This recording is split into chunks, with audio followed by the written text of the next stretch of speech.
মাছ কাটবো পরে, আগে তুমি আমার কিছু প্রশ্নের উত্তর দাও। কি প্রশ্ন? কি হয়েছে বলো? তুমি চাকরিতে যাও নাই? হ্যাঁ গিয়েছি তো। তাহলে আজকে সকালে মোটরসাইকেলের পিছে একটা মেয়ে নিয়ে কোথায় গেছিলা? বাইকের পেছনে মেয়ে নিয়ে। তুমি কি করে দেখলে? আমি দেখিনি, তোমার ছেলে দেখেছে। আমার ছেলে দেখেছে? আমার মাথা কিন্তু অনেক গরম হয়ে যাচ্ছে। সত্য ঘটনা খুলে বলো, আর নাইলে তুলকালাম হয়ে যাবে। দেখো মাথাটা একটু ঠান্ডা করো, আমার একটু কথা শোনো।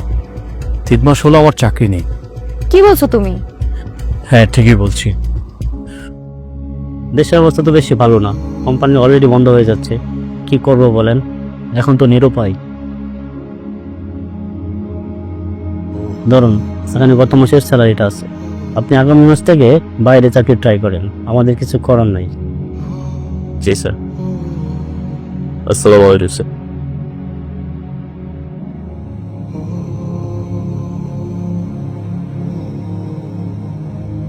হঠাৎ চাকরিটা চলে যায়, খুব ডিপ্রেশনে পড়ে গেলাম। কিভাবে সংসার চালাবো? বউ বাসার থেকে বলেছিল এবার চাকরি চলে গেলে বাপের বাড়ি চলে যাবে। কি করবো এখন?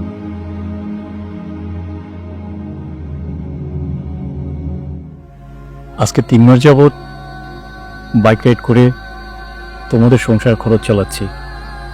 ঠিক আছে বুঝলাম, তাই বলে তুমি একা একা কষ্টগুলো ভোগ করবে? আমরা কি এই সংসারে কেউ না?